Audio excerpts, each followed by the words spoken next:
Whenever people talk about Rory Gilmore, they usually talk about her aesthetic. The coffee, the books, the oversized sweaters, the cozy libraries. But here's the thing. Rory wasn't a great student because she looked like one. She was a great student because of the habits she built behind the scenes. So today, instead of copying her aesthetic, let's steal her habits instead. One thing about Rory is that she didn't treat studying like a chore she had to survive. She was genuinely curious. She read books outside of school, paid attention in class, asked questions, and actually wanted to understand what she was learning. When you become curious about a subject, studying starts feeling less like memorizing random facts and more like discovering something new. So instead of asking yourself, how much do I have to study today? Try asking, what's one thing I can learn today? That tiny mindset shift makes studying feel so much lighter. One thing you'll notice throughout the series is that Rory studies everywhere. She wasn't waiting to feel productive. Studying was simply something she did. That's exactly what routines are for. The less you rely on motivation, the more consistent you become. So pick a regular study time, choose a place where you can focus, then keep showing up. Eventually, your brain starts recognizing that space as a study space.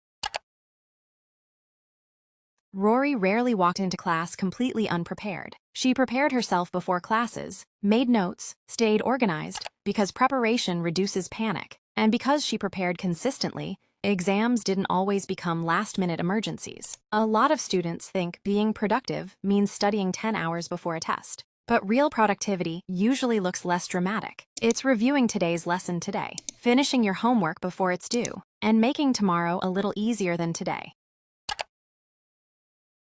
Rory wasn't trying to make the prettiest notes. She wrote because writing helped her remember. Whether it was class notes, assignments, planners, or journal entries, she kept track of what she was learning. Writing forces your brain to organize information instead of just looking at it. So instead of highlighting every sentence in your textbook, try closing the book and writing down everything you remember. You'll learn far more that way.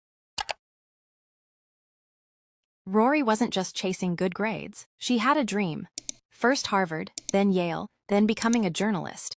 And that's important because motivation doesn't come from the task itself. It comes from the meaning behind the task. So before your next study session, remind yourself why you're studying in the first place. Whether it's your dream university, your future career, or simply becoming someone you're proud of. Here's the thing people miss. As much as we love Rory, she wasn't perfect. She sometimes pulled all-nighters. She put way too much pressure on herself. And there were moments when she tied her self-worth to her academic success. Those habits aren't something we should admire. Working until you're exhausted doesn't make you a better student. Taking care of yourself isn't laziness. It's part of studying well. The best students aren't the ones who sacrifice their health. They're the ones who build habits they can actually follow. So maybe studying like Rory Gilmore isn't really about drinking coffee or carrying around a stack of books. Maybe it's about becoming someone who's curious and consistent. The aesthetic might inspire you to sit down and study, but your habits are what will keep you going. Thanks for watching.